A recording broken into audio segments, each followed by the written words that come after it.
Hi and welcome to another gaming video, and in today's video I want to talk about the Resistance franchise of games that we had between 2006 and 2012.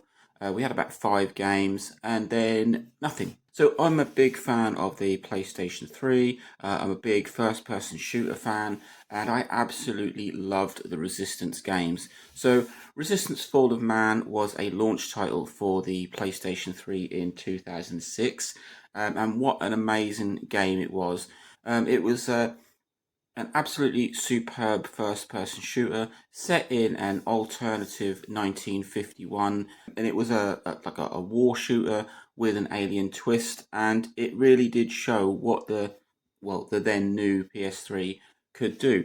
It was just a fantastic game and such an entry into what would be an excellent trilogy of games. So we had Resistance 2 released in 2008. That kind of expanded on the whole Resistance storyline, as did Resistance 3 that was released in 2011. And these were all fantastic games that Sony just seems to have forgotten about.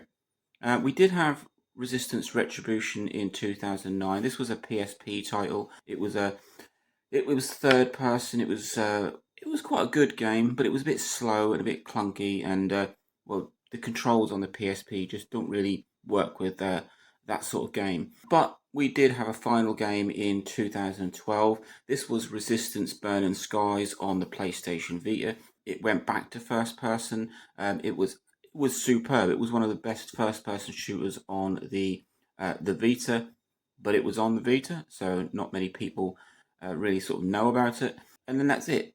Nothing. The much requested Resistance 4 has never come about, with Insomniac and Sony sort of claiming that there are now too many alien shooters or too many of those sort of style of games saturating the market, kind of blaming things like The Last of Us.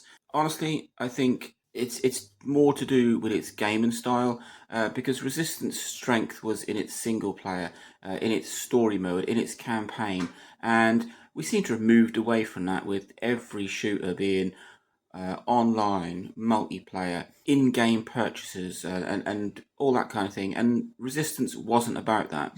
Well, you've got the big exceptions with Doom and Wolfenstein. They seem to have been able to maintain a very strong single player sort of game, more focused on the campaign, and do very well. But everything else has seemed to have gone online, and that's not what I would want to see from Resistance. I wouldn't want to see Resistance 4 being this online multiplayer shooter. It needs to be a continuation in the Resistance story, but it's not going to happen. I'm tired of online shooters.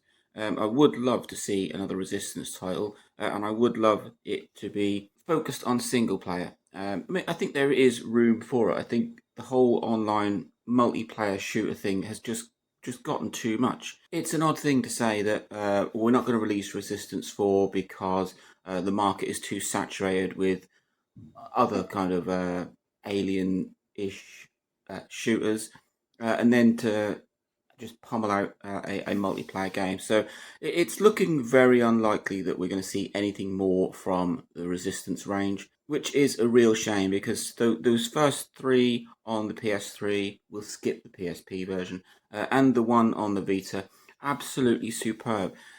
You just cannot fault them. For a trilogy of games, they are up there with the likes of like the Crisis trilogy. Resistance 1, 2, and 3 really did show off what the PlayStation 3 could do, show off what Insomniac and Sony were capable of.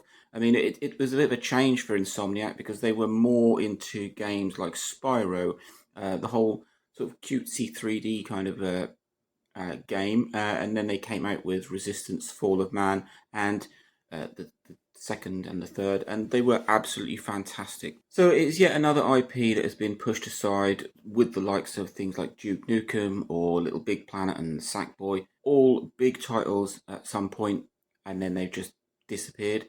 Even if we got a remaster of the Resistance trilogy, it would be superb. I mean, play them on modern systems. Resistance on maybe something other than Sony, like on the Switch, it would be superb. Would you buy another Resistance game if it came out? It would probably be another Sony exclusive, because all of the Resistance games were exclusive to the PlayStation platform. That's another sort of a bit of an area where games are these days creeping over into other platforms. There doesn't seem to be many exclusivities, but it could be a great thing for Sony to bring it back as another PS5 exclusive and really show that Resistance isn't dead. Let me know what you think. Link, like, subscribe, enjoy.